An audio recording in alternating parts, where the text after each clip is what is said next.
মাদ্রাসার ক্ষেত্রে আমাদের প্রত্যাশাটা একটু বেশি থাকে যে তাদের নৈতিকতা মূল্যবোধটা আরও একটু আমাদের চেয়ে বেশি বেটার হবে।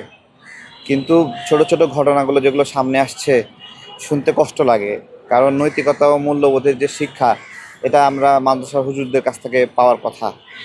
আবার দেখেন, সাধারণ মুসল্লিরা মসজিদকে যেভাবে কদর করে, মসজিদে একটা ধুলা পড়লে পকেটে রেখে দেয় অথবা পরিষ্কার করে, এটা কিন্তু মসজিদে যারা খিদমত করে অনেক সময় তারা এটাকে উপেক্ষা করে, যে ও এখানে সে প্রতিদিনই থাকে, তার কাছে এটা অভ্যাসগত একটা বিষয়। হ্যাঁ, তো আমরা এই যে লোকটাকে এখনো খুঁজে পাওয়া যাচ্ছে না। হ্যাঁ, এখনো খুঁজে পাওয়া যাচ্ছে না, তাহলে মেয়েটার কি হবে? 6 মাসের বাবু আছে পেটে, তাই না? সে 6 মাসের বাবু, এটা যদি আপনার হলো ভিন্ন ধরনের রাষ্ট্র কাঠামো থাকতো, তাহলে সেই বাবুটাও সুরক্ষিত থাকতো, তার তো দোষ নাই।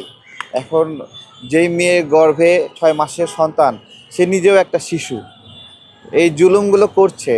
বলাৎকারের ঘটনাও অনেক অনেক ঘটে, আমরা এই বিষয়গুলো দেখি। এখন মাদ্রাসার বিষয় হওয়ার কারণে মানে মুখ ফুটে কিছু বলতেও পারি না।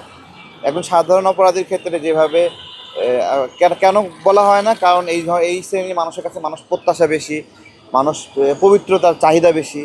সেখানে ধরেন একজনকে যদি আমরা নিয়ে এরকম অনেক জোরে বলি, তাহলে দেখা যায় যে অন্যদের উপরে দাগ লাগে গায়ে, ও হুজুররা এরকম। যেমন বলাৎকার বিষয়টা, আপনার হলো পুরুষ শিশুদেরকে বলাৎকারের বিষয়টা অনেক সামনে আসে। এগুলো থেকে আমাদের মুক্তি দরকার, সব কিছু শৃঙ্খলার মধ্যে আনা দরকার। এবং রাষ্ট্রের কাঠামোগতভাবে আর ইদানিং দেখছি যে সরকারের অনুমোদন প্রয়োজন হয় না কোনো মাদ্রাসা বানাতে। এই নর্মালি চাইছে, একজন হুজুর বানাচ্ছে, এবং হুজুররা চাকরি করতে চায় না, মাদ্রাসা বানাতে চায়। কেন মাদ্রাসা বানানোর প্রতি এত মানে বিষয়টা, এটা কি মানে আল্লাহর খেদমত করার, সেবা করার জন্য মাদ্রাসাগুলো বানানো হয়, নাকি এই দেখেন মাদ্রাসায় চাকরি কিন্তু করতে চায় না, খালি ছোট করে হলেও একটা মাদ্রাসা বানাতে চায়। এইটা একটা এটা একটা অর্থনৈতিক ডিমান্ড থেকে তার একটা আলাদা বিষয় আছে। সে মাদ্রাসায় কর্মচারী হতে চায় না, নিজেই মাদ্রাসা উদ্যোক্তা হতে চায়, যাতে করে অর্থনৈতিক বিষয়গুলোতে অনেক রকমের ঘটনা ঘটার সম্ভাবনা থাকে। মাদ্রাসা ব্যবস্থাপনা গ্রামগঞ্জে যেগুলো আছে, এগুলো যেখানেই হোক একটা সুরক্ষার মধ্যে আনা দরকার। নিয়ম শৃঙ্খলা, আইনে, রাষ্ট্রের কাঠামোর মধ্য দিয়ে মাদ্রাসায় কী পড়ানো হবে।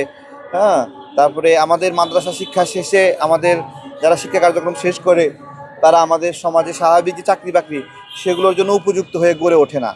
হ্যাঁ, তাদের বাংলা শিক্ষার জ্ঞান অনেক সময় কম থাকে, ইংরেজি শিক্ষার জ্ঞান কম থাকে, যেগুলো একটা কর্মসংস্থানের জন্য খুবই প্রয়োজন হয়।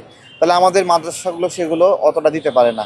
আবার কিছু কিছু মাদ্রাসা তৈরি হয়েছে যেগুলোতে খুব মানে বাচ্চাগুলো সুন্দর ইংলিশ বলতে পারে, তাই না? তো কেউ কেউ পারতেছে, কেউ কেউ পারতেছে না। কেন এটা এরকম হয়? যে এর কোনো কাঠামোগত ব্যবস্থাপনা নাই, অনুমোদনের ব্যবস্থাপনা নাই, মাদ্রাসা শিক্ষা বোর্ডের সাথে তারা অন্তর্ভুক্তই হয় না অনেক ক্ষেত্রে। এগুলো কিন্তু ঝুঁকিপূর্ণ। একটা ছেলে মাদ্রাসায় আনঅফিসিয়ালি, অননুমোদিত মাদ্রাসায় ক্লাস 3, 4 বা 5 গ্রেডের পড়াশোনা করলো, সে কিন্তু অন্য স্কুলে গেলে তার ওই সনদ, ওই সার্টিফিকেটটা কিন্তু কাজে লাগে না। কারণ এর তো যদি লাগে, অননুমোদিত জায়গাগুলো কিন্তু কোনো ব্যাখ্যা নাই।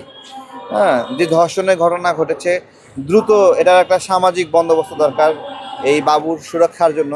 তবে আবার এরকমও আমি চাই না যে তারে ধইরা সেই বাবুর সাথে বিয়ে দেওয়া হোক বা এরকম।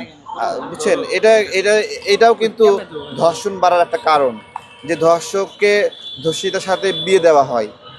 হ্যাঁ, তাহলে এইটা সত্যিকার অর্থে একজন ভিকটিম, যে মেয়েটা ধর্ষিত হলো, সে কিন্তু সমাজের সুরক্ষার বলয়ের বাইরে ধর্ষিত হলো।